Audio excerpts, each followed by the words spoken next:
What can we expect in the second presidential debate of 2016? The big matchup is Sunday night between Donald Trump and Hillary Clinton. Well, one of the exciting things about debates is you never really know what's going to happen. So if you want to be an honest, fair, objective analyst, you have to go in with somewhat of an open mind. However, having said that, there are certain trend lines you can see projected from one 4-year cycle to the next. One that is common is this idea that the front runner often stumbles in the first debate only to recover in the second. You saw that in 2012 with Barack Obama, who by all accounts lost the first debate with Romney, but then did well, and it seemed to have no impact on the campaign.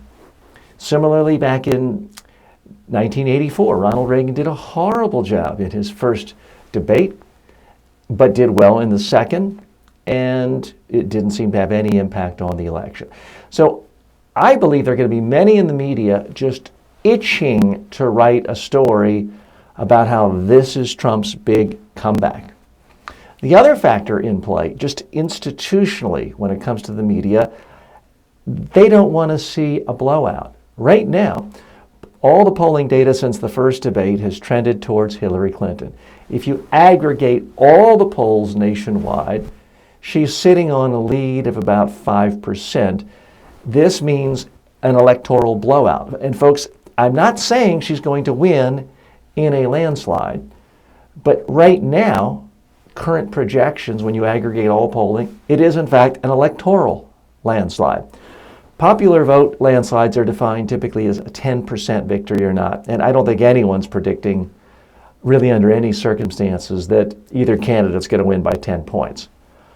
But right now at 5%, that's about as close as you can get to a landslide in the current polarized environment. Now, I'm saying all of this, even though it seems like it doesn't have that much to do with communication. It's the context that people are going to be viewing this debate through this particular lens. So what has to happen? Last time, by all accounts, even the supporters of Donald Trump, he was not prepared. He didn't really rehearse. He didn't prepare. And his performance wasn't that much different from a 5-minute press conference where he just kind of throws off a few zingers. That just doesn't work when you are doing a debate in prime time for 90 minutes with 80+ million people watching you. He seemed woefully unprepared. He was entirely defensive the whole time. So I am going to make some predictions. Trump is someone who fancies himself as a fantastic communicator, and indeed, he does have certain communication strengths, obviously. He has seen all of the positive attention his running mate, Mike Pence, received, and Pence did something that you can quibble whether it was intellectually honest, but from a media communication standpoint, it was effective. Pence simply never defended. He said what was good about his team's positions and what was bad about Hillary. He divided the world into good and bad, good and evil. My prediction is Trump is going to be much more disciplined about that. He is not going to spend time defending some of his more controversial statements. He's going to spend his time attacking Hillary much harder. Things like Benghazi that never even got mentioned in the first debate. He's going to attack her on that. He's going to attack her on email. He's going to attack her on Foundation. He's going to attack her on the deplorable comments. This is my prediction. I could be wrong. It's often very difficult to predict what Donald Trump or any politician will do. Hillary Clinton's strategy, I think, has to be the same. She, by all accounts, did extraordinarily well in the first debate. She delivered her policies. She spoke in a conversational way.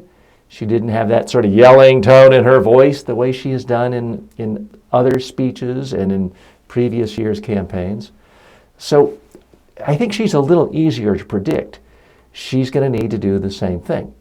This environment traditionally has been a better environment for her. She is known, even by her enemies, as someone who really is a good listener. And as someone, this is a town hall meeting format. So so-called real people will be able to ask questions.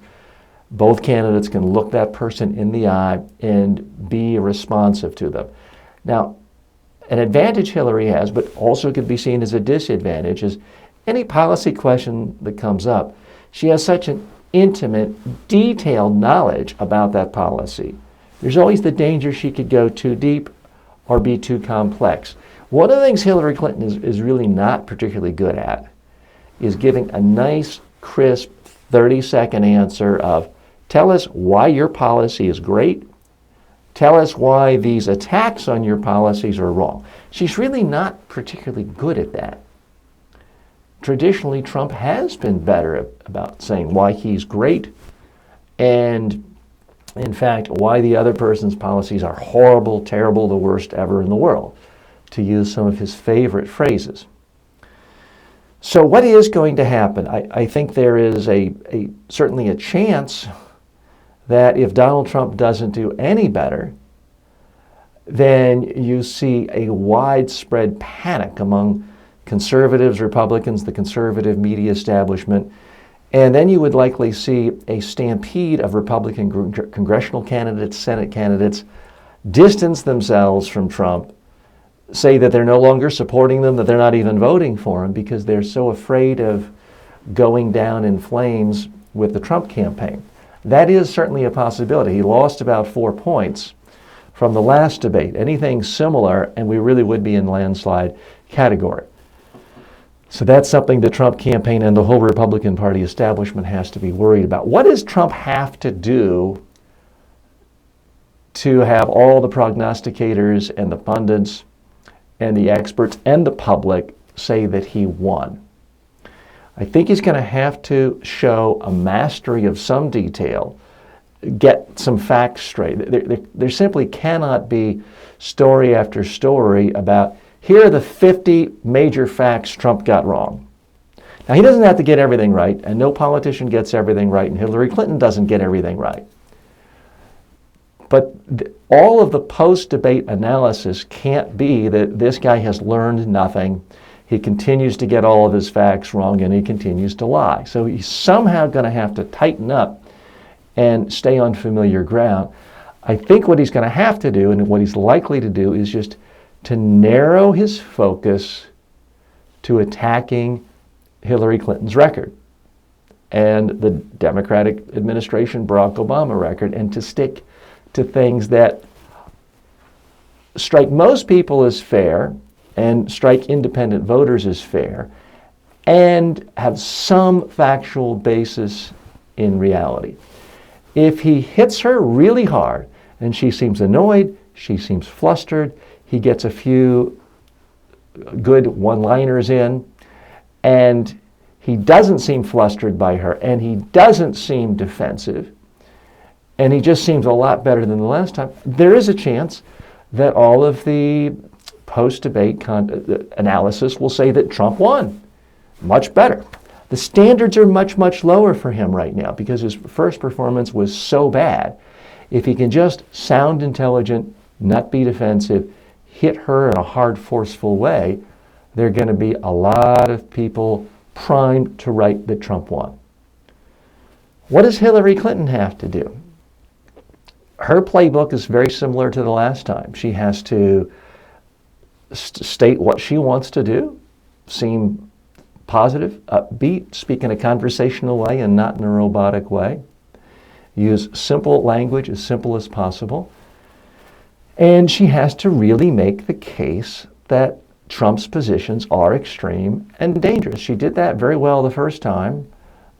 The Trump people know it's coming. It can't be that difficult, but that's what Hillary has to do. If she does that and gets him to seem flustered, to be overly defensive, then the post-debate analysis will say that, again, she has won. It's unlikely that it will be quite as lopsided as the first time. I have a hard time imagining Trump won't recalibrate and somehow do better than he did the first. If nothing else, he'll take some cold medicine or antihistamine so he's not sniffing so much, which seemed a wild distraction to a lot of people.